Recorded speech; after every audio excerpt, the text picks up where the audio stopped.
We are most alive, we have the most energy, we are most intimate with our best selves when we're progressing towards our mighty mission. I think what's happened on the planet right now is there's been a great seduction and a great brainwashing. When we are kids, we want to be astronauts. We want to do all our dreams. And we're full of curiosity, and we're loving, and we're passionate, we're strong. We're not afraid to be ourselves. But as we leave the perfection of childhood, the hypnosis and the brainwashing begins. Be reasonable.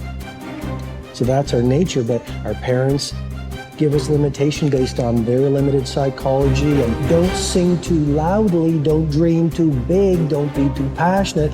As we've left who we truly are, we've contracted. And now it's all about staying safe in the world versus going out there and letting our brilliant, our primal genius shine. And a lot of people just have stuffed that pain of disappointment and their doubt really deep inside. And they just are addicted to distraction and escapes because they don't want to deal with their potential that they've denied. What's the most important key to success? I think it's hunger. It's not getting satisfied. A hunger that doesn't go away, a hunger to learn, a hunger to grow, a hunger to serve, a hunger to give, a hunger to create breakthroughs. Most people are hungry until they make a certain amount of money and then they get comfortable. And there's nothing wrong with that, but it's not about the money. It's not about the business. It's about your growth. Because every one of us either grows or dies. People ask me all the time, what does it take to be happy? I say one word, progress. Progress equals happiness, because achieving a goal feels good for how long? A week, a month, 3 months, and then there needs to be something else. And the reason for something else is because you gotta grow. I want to find more. All I can. And in that sack of you have to dive in that to find more. Because if you're not willing to go in there and face yourself, not gonna find anything. You're gonna live right here on surface, man, right here on surface. So if there is an ending to this world and there is somewhere to go and there's a judgment, you're gonna get there and you might see a chart.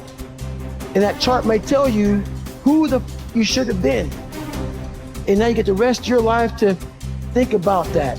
Now I could live a much better life if I just would have just suffered a little bit more. Success is not gonna show up at your front door and knock on it and say, here I am. It's not coming to look for you. In fact, success is not thinking about you. Success is already doing its job. You got to be willing to do your job.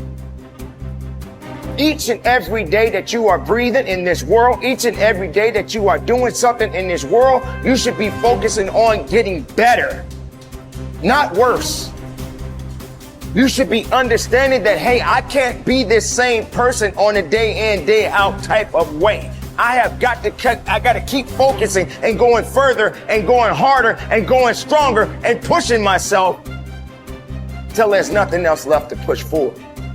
So now's the time for you to hit the gym of your life and start exercising your self-discipline muscle. No more talk, no more excuses. From this moment forward, it's all about massive execution. Will there be days that you don't feel like it? Yes. Will there be days that you want to stop? Yes. Will there be days that you want to give up? Yes. Will there be days that you want to quit? Yes. Listen to me. Quitting is never an option. We've all bought into a lie. We've bought into a lie that confidence is belief in self. And so when you're in a situation which is normal, where you don't believe in yourself, you're like, oh my God, I have no confidence. The truth is, and I want you to walk out of here with a new definition of confidence. Confidence is the willingness to try. Because when you try and you take action, what happens, and what's happened for France, is that when she sees herself taking action, what happens is she sees herself being the kind of person that takes action. So she has evidence that she can rely on herself. And that action is what builds confidence. It doesn't start with belief. The real way for most of us is not to wait to believe, but to push ourselves to act. And through the action, you will build the belief. We're built to walk uphill. And when you reach the pinnacle of the hill, you want to stop and appreciate the vision, but the next thing you want is a higher hill in the distance, because it's the uphill climb that it's from the uphill climb that we derive our value, and I mean this technically. So almost all the positive emotion we feel, especially the emotion that fills us with enthusiasm, and that's to be filled with the Spirit of God, by the way, because that's what enthusiasm means. That's experienced in relationship to a goal. And so in some sense, and this is part of the religious enterprise, you want a goal that you can never attain, right? So you can always move closer to the goal that recedes as you move towards it. You think, well, that's frustrating. It's like Sisyphus pushing the rock uphill. But it's not, because as you pursue that goal, you put yourself together and your life does get better and richer and more abundant. And that's why the highest levels of virtue and goal are in some sense transcendent. You want them to be above everything you're doing so you can continually move towards something that's more sublime and better. That's what you are. You're here to live, not to sleep. I didn't study, I didn't study a book. I literally put myself in a fire repeatedly like a sword. You put a sword in a fire repeatedly and repeatedly. If you keep on doing that, you're going to get a nice sword. And then you keep on beating it. You got to beat the shit out of it. And that's what I am. Yeah. I became that. I said, okay, we can't quit. We got to figure out why you are this. Why are you this, man? What is wrong with you? What's going on here? So I kept on putting the sword back in the daggone fire, and I just beat it harder. And I beat it harder. Before I knew it, I started realizing, all right, man, the brain is starting to get hard. The brain is starting to get hard. I'm no longer a theorist. I'm now a practitioner. I put it in hell. I dissected it while it's in hell, because you can't dissect anything in a normal environment.